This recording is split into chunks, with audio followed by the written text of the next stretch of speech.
मिलाते हैं एक बेहद खास मेहमान से। और हमारे साथ जुड़ रही हैं अक्षा कंबोज, जो कि वाइस प्रेसिडेंट हैं इब्जा की, India Boolean and jewellers association की। हमारे साथ जुड़ चुकी हैं। अक्षा, आपको बहुत बहुत शुभकामनाएं, बहुत बहुत बधाई।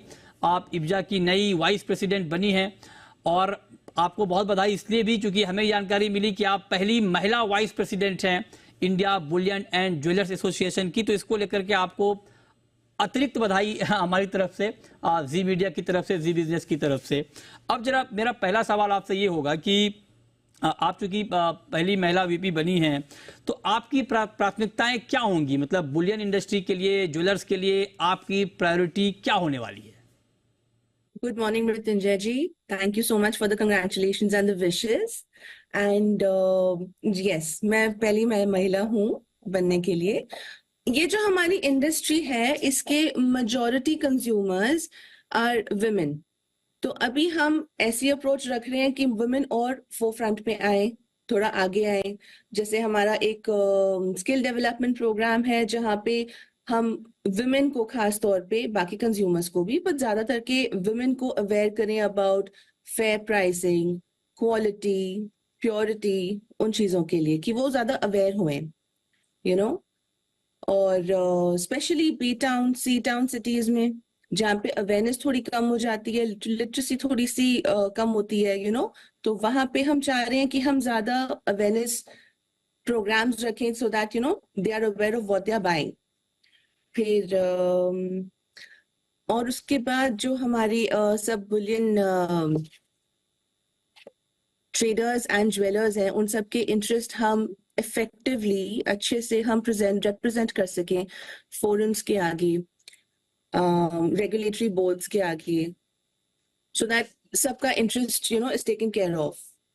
ओवरऑल वी आर वांटिंग की यस, ये आपने बहुत महत्वपूर्ण बात कही। लेकिन आपको मतलब मैं आपसे जानना चाहता हूँ, क्योंकि आपका ये नया एक्सपीरियंस है, आप काफ़ी एक्सपीरियंस्ड हैं ऑलरेडी इंडस्ट्री को लेकर के, तो आप जरा बताइए क्या आपको लगता है कि आने वाले वक्त में, क्योंकि आपका बहुत बड़ा एसोसिएशन है, बहुत सारे मेंबर हैं आपके देश भर में इब्जा के, क्या आपको लगता है कि ज्वेलरी मार्केट कुछ ज्यादा ऑर्गेनाइज्ड आने वाले वक्त में हो पाएगा? इस पर आपका टेक क्या है? ऑफ कोर्स, बिकॉज जैसे हमारी इकोनॉमी ग्रो कर रही है वैसे वैसे ऑफ कोर्स सी, बिकॉज काफी ज्वेलर्स अभी वो हो रहे हैं, they are listing themselves on the stock exchange, तो उसमें काफी एक ट्रांसपेरेंसी, क्लैरिटी, हॉलमार्किंग उसमें हेल्प करती है। अभी भी काफी हमारा स्कोप है ऑर्गेनाइज और होने में, but we have come a long way and और होने का भी है। उसके लिए सारे ट्रेनिंग प्रोग्राम्स ऑर्गेनाइज करने होंगे, all those exercises are in place.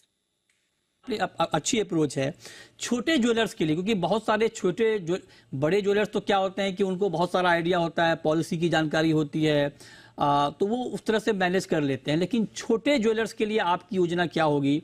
उनके लिए क्या कुछ करेंगे ताकि उनका बिजनेस डेवलप हो, बिजनेस ऑर्गेनाइज्ड हो, और कहीं से कोई अगर दिक्कत हो तो वहां पर इब्जा सामने खड़ा हो? तो उनके लिए हम training programmes and workshops organise कर रहे हैं जहाँ पे उनकी स्किल डेवलपमेंट होगी, like design innovation, digital marketing, craftsmanship और कंप्लायंसेस, क्वालिटी स्टैंडर्ड्स के जो compliances is very very important, तो उस पर हमारा बहुत ज्यादा अटेंशन रहेगा। एंड फाइनेंसेस में भी, लाइक यू नो, फाइनेंसिंग के लिए if they need any help, उसमें भी आईवीजे वो खड़े हैं। देन मतलब अलग प्लेटफॉर्म्स हम क्रिएट करना चाह रहे हैं जहाँ पे वो अपने प्रोडक्ट्स स्ट्रेट कंज्यूमर्स के आगे यू नो वो शोकेस कर सकें, domestic and international both, like market place. भैया आपने अच्छा बताया कि उनके लिए आप अलग प्लेटफॉर्म क्रिएट करेंगी ताकि उनकी समस्याओं को ठीक तरीके से सुना जाए। अब जरा ये बताइए कि अब बजट आने वाला है, जुलाई के महीने में नई सरकार का पहला फुल फ्लेज बजट आएगा, तो आप चूंकि नई वीपी बनी हैं, तो क्या डिमांड लिस्ट आप बना रही हैं इस नई सरकार से बजट में आपकी अपनी इंडस्ट्री के लिए? जैसे जीएसटी रेट्स का रिडक्शन हो गया, ईज ऑफ बिजनेस थोड़ी हो जाए, यू नो इंपोर्ट ड्यूटीज में थोड़ी बहुत क्लैरिटी मिल जाए, ऑल ऑफ दैट। अच्छा, access to finance for skill development which is very much needed. Skill development के लिए फंड आप करिए। जीएसटी तो खैर जीएसटी काउंसिल का मतलब कि आप करें कि इंपोर्ट ड्यूटी को लेकर कुछ नई पॉलिसी आ जाए, तो इससे आप करें कि इंडस्ट्री को थोड़ा और सपोर्ट मिलेगा। हाँ बिल्कुल। अब एक सवाल आपसे, क्योंकि अभी आप देखिए जब आप बनी हैं तो आप ये समझिए कि गोल्ड का मार्केट भी आपको सैल्यूट दे रहा है। मतलब आपकी ज्वाइनिंग को गोल्ड का मार्केट भी सेलिब्रेट कर रहा है, गोल्ड के दाम बहुत बढ़े हैं और आप देखिए कि 70,000 के ऊपर गोल्ड का मार्केट ट्रेड कर रहा है, ऑल टाइम हाई पे। दुनिया भर में बहुत चर्चा हो रही है गोल्ड की।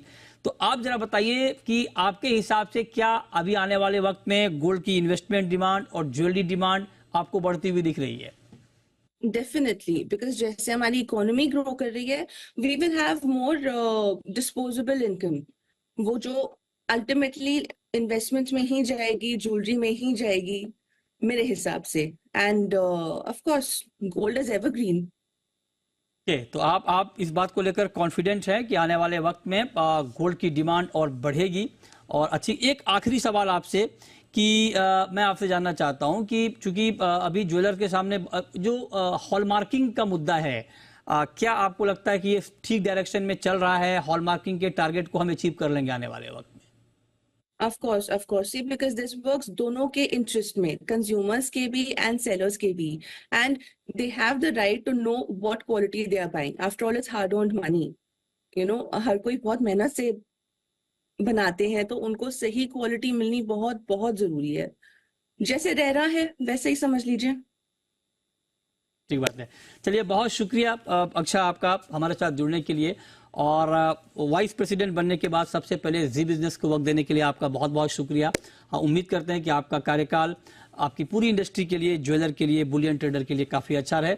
हमारी तरफ से आपको बहुत बहुत शुभकामनाएं। छोटा सा ब्रेक, तुरंत लौट।